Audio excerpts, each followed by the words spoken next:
Olá a todos mais uma vez. Eu sou a Cláudia, eu sou voluntária na Casa de Fátima, no bairro de Sepetiba, no Rio de Janeiro. Estamos aqui juntos, mais uma aula para estudarmos juntos, para aprendermos juntos sobre o curso básico da filosofia de Fátima. Então, vamos ver onde nós paramos. Foi na página 117. O último texto que nós lemos foi esse aqui, que é o texto de Aristóteles. O capítulo fala sobre a amizade. Então, vamos dar continuidade? Pelo fato de haver proporcionalidade ao merecimento, no caso da amizade ser secundário, já que há relações de amizade em que há superioridade em uma das partes, Aristóteles alerta que, por ser comum as pessoas preferirem ser amadas a amarem, ou seja, serem aduladas, atraírem para junto de si amigos de qualidade inferior, o adulador. Sendo a amizade fundamental para a vida em sociedade, seus desvios podem gerar em contrapartida problemas sociais. Será isso realmente possível? No Brasil, no século XVII, um dos homens mais notáveis da época, Padre Antônio Vieira, em um dos seus sermões, ilustra o risco apresentado por Aristóteles em relação aos amigos de qualidade inferior. Antônio Vieira, um dos grandes pregadores que tinha acesso à corte portuguesa, vivera e pregara no Maranhão, grande parte da sua vida. Em suas pregações, falava aos nobres e até mesmo aos escravos. No conjunto de seus sermões encontra-se, inclusive, o Sermão à Irmandade dos Pretos de Engenho, de 1633, que foi uma pregação para os negros no dia da festa do evangelista São João, e também o Sermão do Rosário, o sermão da primeira sexta-feira da Quaresma, na Capela Real, no ano de 1651, com o mote: mas eu vos digo, amai a vossos inimigos, fazei o bem aos que vos têm ódio. Vieira discute se os reis estão ou não dispensados de amar os seus inimigos. Discute quem seriam de fato os inimigos dos reis e príncipes. Ao fazê-lo, apresenta uma distinção entre os inimigos e as hostes. Os inimigos seriam os de dentro do reino, e as hostes seriam os estranhos, os de fora, os que fazem guerra ao reino, combatem e são combatidos. Porém, entendendo as hostes como aqueles que combatem e são combatidos em busca de interesses e conquistas estendidas como legítimas, até mesmo com o uso da violência e da guerra, Vieira alerta que o pior e real inimigo do rei não são as hostes, mas os domésticos, os familiares, os que são admitidos a ouvir e ser ouvidos. Estes são os aduladores e, por isso, os inimigos. Vieira. Porque, segundo Vieira, o adulador é o principal e o único inimigo dos reis. Perdão, a pergunta. Por que, segundo Vieira, o adulador é o principal e o único inimigo dos reis? Porque a intenção reta dos príncipes não é esta, senão que cada um diga livremente o que entende e aconselhem o que mais importa. Mas como o norte sempre fixo do adulador é o interesse e a convivência própria, nenhum há que se fie deste seguro real. Todos temem arriscar a graça, onde tem posta a esperança.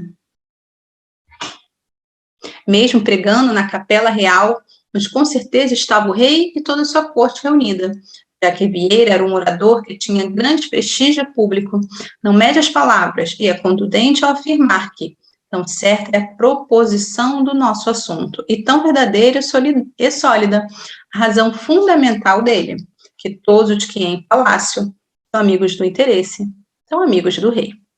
Vieira, assim como Aristóteles, orientara, alerta reis e príncipes para o cuidado com suas amizades, uma vez que as mesmas, pelo fato de serem eles pessoas melhores, segundo Aristóteles, com mais dignidade e sabedoria, segundo Vieira, correm o risco de estarem cercados de aduladores que irão ofuscá-los com bajulações, causar-lhes a ruína de si mesmos e do rei.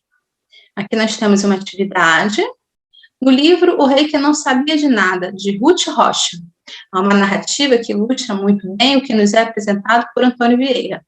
Era uma vez um lugar muito longe daqui. Neste lugar tinha um rei, muito diferente dos reis que andam por aqui. Este rei tinha os ministros, muito fingidos, que viviam fingindo que trabalhavam, mas que não faziam nada de nada. Rocha, 2005. A narrativa continua e fala da compra de uma máquina, sugestão dos ministros que fazia tudo. O rei gostou da ideia e, estimulado por seus ministros, comprou a máquina, que, segundo eles, resolveria todos os problemas do reino. Mas com a máquina apareceu um novo problema, pois a mesma passou a não funcionar de forma adequada, o que ocasionou inúmeras confusões. Os ministros jamais permitiram que o rei soubesse, sempre lhe falavam que estava tudo bem com a máquina e com o reino. Até que um dia o rei resolveu ver tudo de perto e com seus próprios olhos. Você pode imaginar o que aconteceu. Responda as questões a seguir. Quais as semelhanças que se pode estabelecer entre o rei e seus ministros no livro de Ruth Rocha, com os reis, príncipes e aduladores apresentados por Vieira? Ruth Rocha fala de um rei, portanto, regime monárquico. No Brasil, hoje, temos um presidente vice e vivemos em um regime democrático. Os riscos que Vieira alertava aos reis e príncipes são válidos. Hoje, para presidentes, governadores e prefeitos, justifique.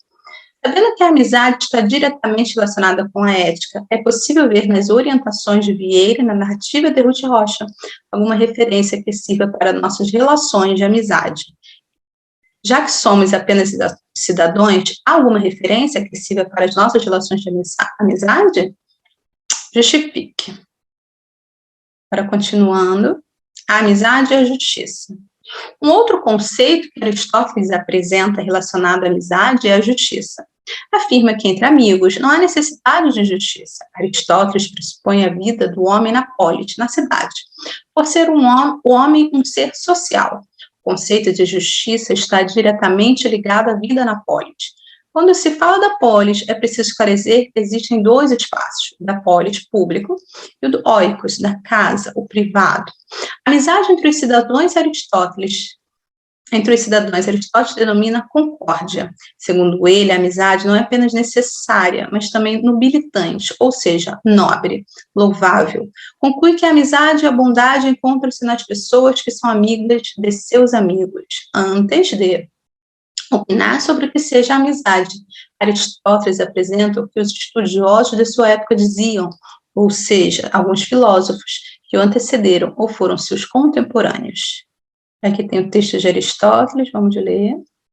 Mas não poucos aspectos da amizade são objetos de debate. Alguns estudiosos do assunto definem a amizade como uma espécie de semelhança entre as pessoas e dizem que as pessoas semelhantes são amigas.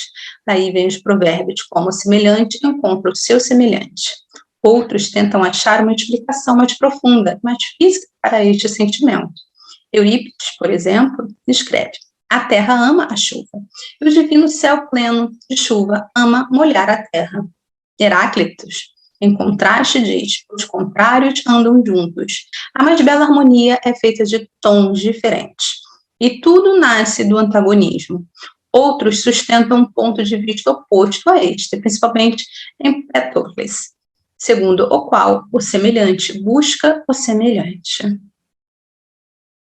De acordo com os estudiosos, segundo Aristóteles, basicamente, dois princípios definem o sentimento, a amizade: o de Heráclito, os contrários andam juntos, e o de Empédocles, o semelhante busca o semelhante. É preciso esclarecer que tanto Heráclito como Empédocles apresentam uma explicação física para a amizade. Aqui mais uma atividade, vamos ler. Responda as questões a seguir. Qual das duas explicações você considera ter mais a ver com sua experiência de amizade? A de Heráclito ou a de Empédocles? Elabore um texto definindo a explicação escolhida. Aristóteles apresenta as seguintes questões. Se a amizade pode manifestar-se entre quaisquer pessoas, ou se as pessoas mais não podem ser amigas, ou se há uma espécie de amizade ou mais de uma. Qual a sua opinião em relação às questões propostas por Aristóteles? Então, é um exercício para fazermos com nossos amigos, com quem estuda junto. A amizade é algo humano. Independente de qual dos dois autores você tem escolhido para continuar. é preciso posicionar-se em relação aos problemas que Aristóteles nos apresenta. Após afirmar que, em ambos os casos, Heráclito e Empedocles, a amizade é examinada como um problema físico e deve ser analisada como problemas relativos ao homem, pertinentes ao caráter e aos sentimentos. Para responder aos questionamentos que havia levantado, Aristóteles começa por afirmar que há várias espécies de amizade. E a questão das várias espécies de amizade talvez possa ser esclarecida se antes chegarmos a conhecer o objeto do amor. Parece que nem todas as coisas são amadas, mas somente aquelas que merecem ser amadas. E estas são o que é bom, o agradável ou útil. Aristóteles afirma a existência de várias espécies de amizade e admite que as mesmas estejam relacionadas aos objetos de amor, ou seja, de que amamos o que é bom, o agradável ou útil, e, portanto, a amizade vai estar relacionada a isto. É preciso esclarecer que Aristóteles concebe o homem como algo que realmente é, ato, e algo que tende a ser, potência. Então, o homem, por meio de seus atos, poderá ou não realizar o que é impotência, e isto irá ocorrer em busca de sua finalidade, a felicidade. Para isto, o homem dispõe da razão que lhe serve como guia, orientadora das suas ações. Por meio da razão, o homem irá construir, desenvolver hábitos e formas de agir a partir da excelência moral. A virtude que o possibilitará fazer as escolhas equilibradas para as suas ações e emoções, ou seja, buscar a harmonia. Quando Aristóteles fala da amizade, a amizade perfeita é que se dá entre pessoas boas. É preciso saber que, para Aristóteles, as pessoas não são boas em si mesmas, mas o bem e a bondade estão em potência nas pessoas, que poderão, a partir das suas escolhas, atingirem ou não. Aristóteles pressupõe a existência da amizade entre os diversos tipos de pessoas e diz que demonstra o que seja uma pessoa boa ou má. O que demonstra que seja uma pessoa boa ou má é a excelência moral das suas ações. A amizade perfeita é existente entre as pessoas boas e semelhantes em termos de excelência moral. Nós temos um debate. Forme pequenos grupos, converse com seus colegas e responda as questões a seguir. Em nossas escolas, de um tempo para cá, fala-se em inclusão, que a gente coloca no nosso dia a dia, né? Traz aqui para o nosso estudo. O que o grupo sabe a respeito da inclusão? Quem precisa ser incluído? Onde? Por quê? Quais os tipos de discussões existentes em nossa escola, em nossa sociedade? Pode-se dizer que temos aí um sentimento de amizade que nos cobra em relação diferente?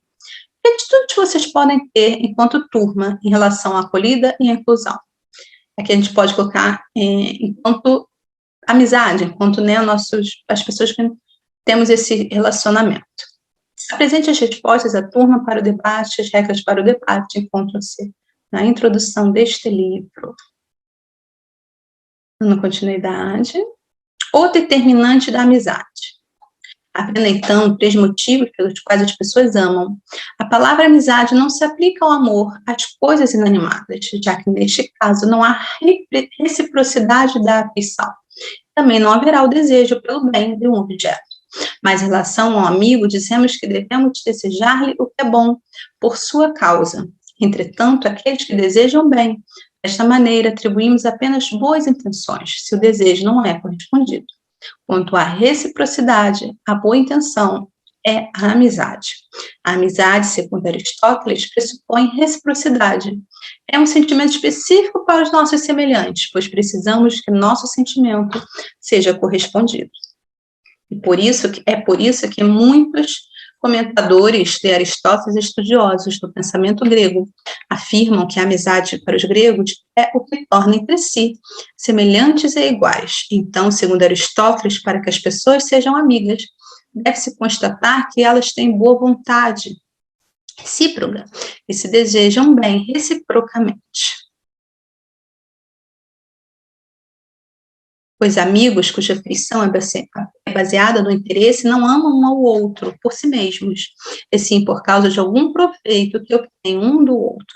O mesmo raciocínio se aplica àqueles que se amam por causa do prazer. Não é por seu caráter que gostamos das pessoas espirituosas, mas porque as achamos agradáveis. Logo, as pessoas que amam as outras por interesse, amam por causa do que é bom para si mesmas, e aquelas que amam por causa do prazer, amam por causa do que lhes é agradável. E não porque a outra pessoa é a pessoa que ama, mas porque ela é útil ou agradável. Aristóteles. Há espécies de amizade em que predomina a busca pelo útil ou agradável, ao passageiro, segundo Aristóteles, pois é uma característica do ser, que Aristóteles chama de acidente, por se tratar de características que não são permanentes, pois a utilidade está sempre em mudança, pelo fato de ser o resultado de algum bem ou prazer. Este tipo de amizade, segundo Aristóteles, parece existir principalmente entre as pessoas idosas. Nesta idade, as pessoas buscam não o agradável, mas o útil. Em relação às pessoas que estão em plenitude ou aos jovens, entre aqueles que buscam o proveito. Entre estas amizades se incluem os laços de família e de hospitalidade. Aristóteles afirma que entre os jovens o motivo da amizade é o prazer, por viverem sob a influência das emoções e buscarem o que lhes é agradável, porém o prazer muda com a idade. Aristóteles faz uma observação minuciosa das fases da vida e de como as emoções e o prazer são diferentes em cada uma delas.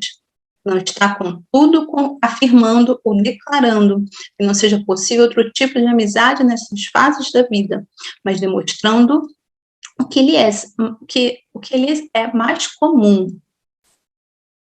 A amizade perfeita é existente entre as pessoas boas e semelhantes, em termos de excelência moral. Neste caso, cada uma das pessoas quer bem a outra de maneira idêntica, porque a outra pessoa é boa e elas são boas em si mesmas. Então, as pessoas que querem bem aos seus amigos por causa deles são amigas no sentido mais amplo, pois querem bem por causa da própria natureza dos amigos, não por acidente. Logo, sua amizade durará enquanto estas pessoas forem boas. Ser bom é uma coisa duradoura, segundo Aristóteles, 2001. Aristóteles apresenta em que consiste uma amizade verdadeira. A amizade perfeita acontecerá entre pessoas boas e semelhantes em relação à virtude, ou seja, as que fazem a escolha adequada de suas ações e emoções, que querem o bem aos amigos por causa deles mesmos, da própria natureza dos amigos, e não por ser agradável ou útil. Toda amizade é baseada no bem ou no prazer. Portanto, a baseada no bem se poderá ocorrer entre pessoas boas. Quando se fala em bem, considera-se ética, pois pressupõe que o homem age sempre em busca de ser feliz e que conseguirá isto, buscar o bem, pois seu contrário lhe acarretará a infelicidade. Pessoas boas são aquelas que possuem uma vida orientada pela busca do agir ético, visam o equilíbrio em suas ações e emoções. Então, quando a amizade é por prazer ou interesse, mesmo duas pessoas mais podem ser amigas, ou então uma pessoa boa é outra má, ou uma pessoa que não é nem boa nem má pode ser amiga de outra qualquer espécie. Mas pelo que são em si mesmas, é óbvio que somente pessoas boas podem ser amigas. Na verdade, pessoas mais não gostam uma da outra, a não ser que obtenham algum proveito recíproco. Aristóteles. Vamos continuando. Aristóteles fala da amizade que se dá pelo prazer ou interesse, é que se dá pelo que as pessoas são em si mesmas. Considera que a que se dá por prazer ou interesse poderá existir entre as pessoas mais, mas a amizade perfeita só poderá ocorrer entre as pessoas boas e semelhantes pelo fato de que amam a pessoa em si mesma. Você já deve ter ouvido muito ditado popular. Diga-me com quem andas e te direi quem és. Esse ditado popular é muito usado quando nos orientam a respeito das nossas amizades, de nossas companhias. Ele traduz o que nos ensina Aristóteles a respeito da amizade. Pois podemos estar andando com pessoas, mas sem percebermos que o que em nós as atrai não é o que somos, mas o que lhes oferecemos ou temos a oferecer. E é por isso que há tantas decepções nas relações amistosas. Amizade e sociedade. Para entender as diversas decepções amistosas presentes em nosso dia a dia, é preciso saber como funciona a sociedade. Pois a amizade é um sentimento que fundamenta as relações sociais, e todas as nossas relações são marcadas pela estatura da utilidade, como afirma Leminski. Assim, explica Leminski, o que pensa ser a estatura da utilidade. Ele nos coloca aqui o pensamento de Leminski. E o princípio da utilidade corrompeu todos os setores da vida, nos fazendo crer que a própria vida tem que dar lucro. Vida é dom dos deuses para ser saboreada intensamente, até que a bomba de nêutrons ou o vazamento da usina nuclear nos separe desses pedaços de carne pulsante. Único bem de que temos certeza. O amor, a amizade, o convívio, o júbilo do gol, a festa, a poesia, a rebeldia, os estados de graça. Estas coisas não precisam de justificação nem justificativas. Todos sabemos que elas são a própria finalidade da vida. Leminski, 1997. Leminski discute o conceito de utilidade que perpassa a sociedade contemporânea. É claro que esta discussão precisa ser analisada e não simplesmente aceita como uma verdade pronta e acabada. Basicamente, a preocupação de Leminski é de apresentar que, para a sociedade atual, o mundo da necessidade sobrepõe ao da liberdade. Porém, a vida, ou melhor, o que realmente dá sentido à vida, está relacionado ao mundo da liberdade. Conclui Leminski que isto é uma verdade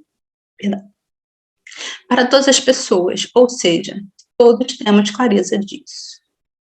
Será que o poeta está certo? De fato, todos temos consciência de que o amor, a amizade são a própria finalidade da vida? Aristóteles nos apresenta como finalidade o bem, portanto, a felicidade.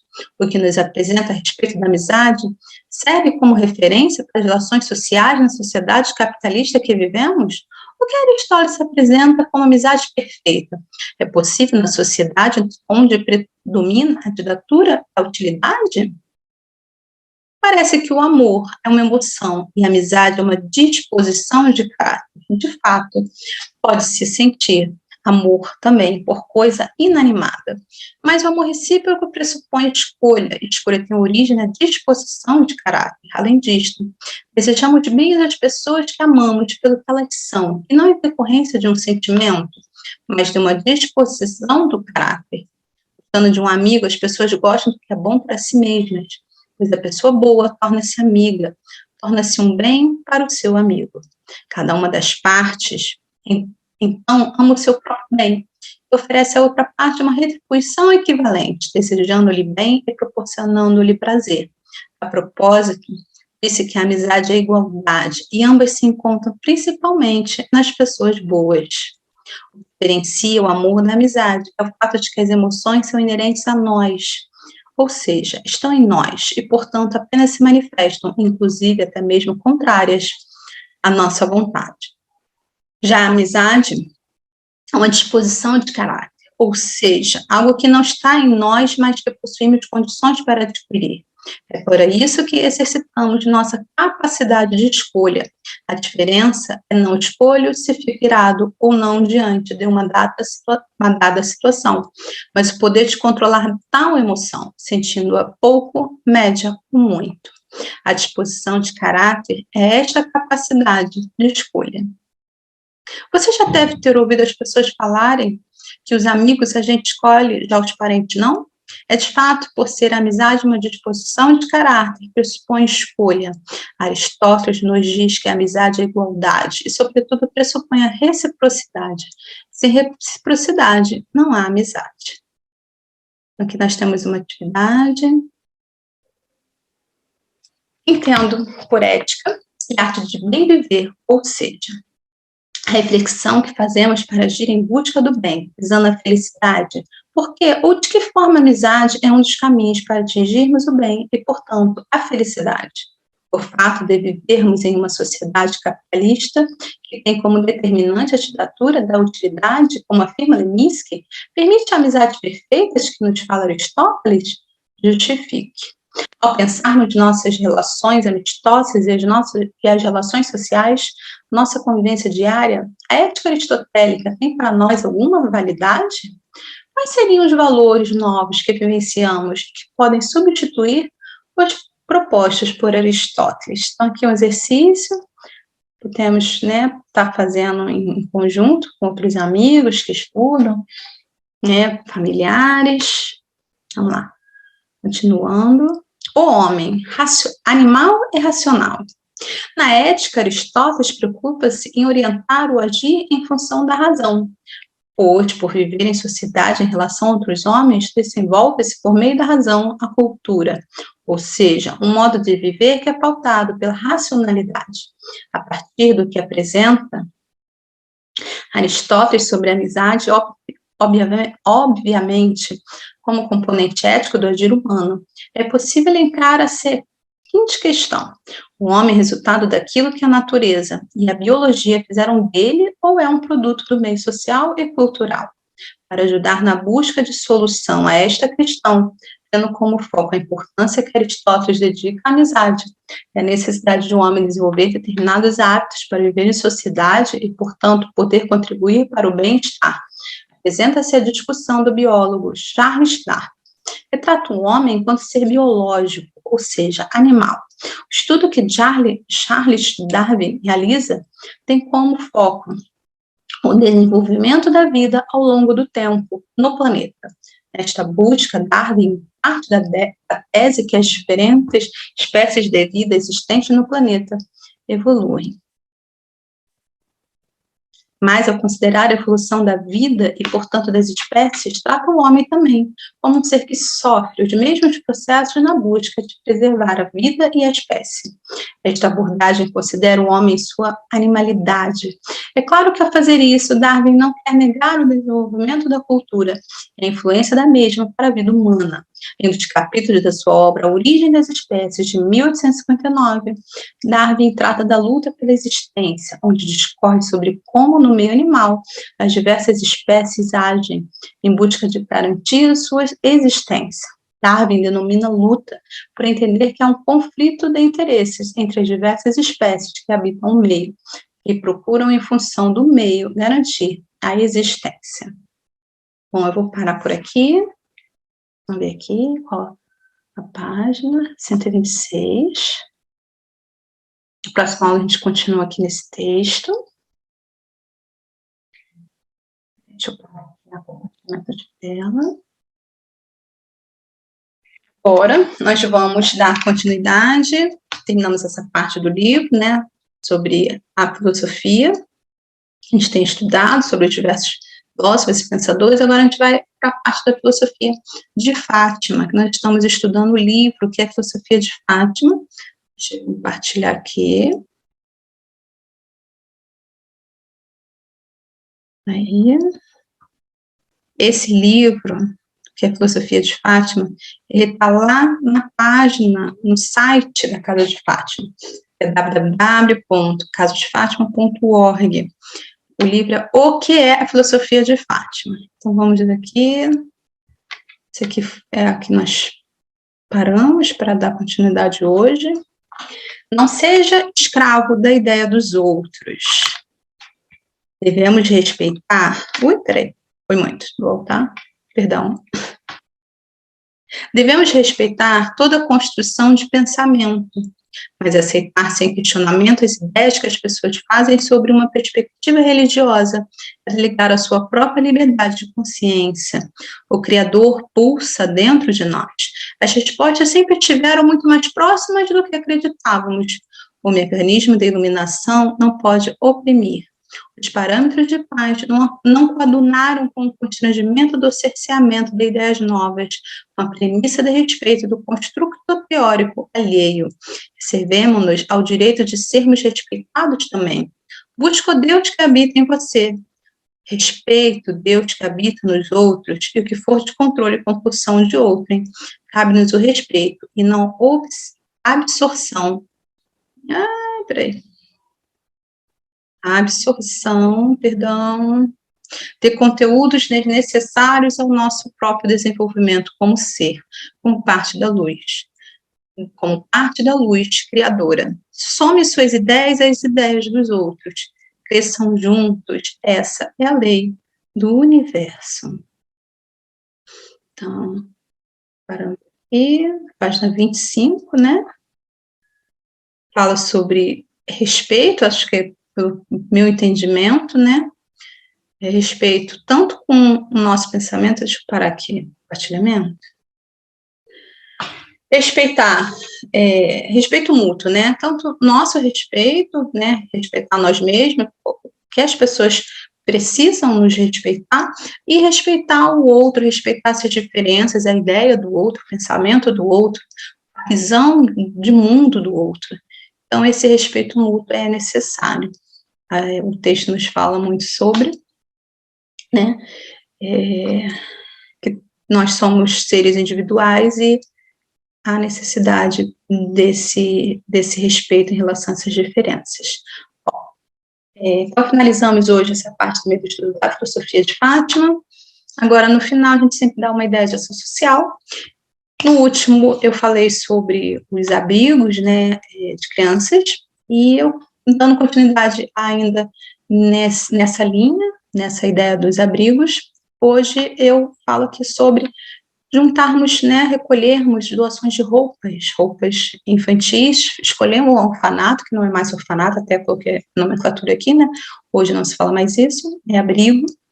Então, escolher, ir lá, ver a média da idade das crianças que estão nesse abrigo, ver, conversar, qual a forma, se eles realmente aceitam, porque a maioria aceita, mas é melhor ir antes e se informar, conversar sobre essa questão que quer doar roupas, e escolhendo, aceitando, recolher roupas dessas crianças, para essas crianças, em nosso meio social, familiares, amigos, e levar, escolher um dia e levar para essas crianças, porque vai ser de muita utilidade, elas realmente têm precariedade de roupas. Né? Então, está aí mais uma ideia de ação social. E vamos finalizar hoje aqui o nosso estudo. Até o próximo dia. Que Deus abençoe a todos. Tchau, tchau.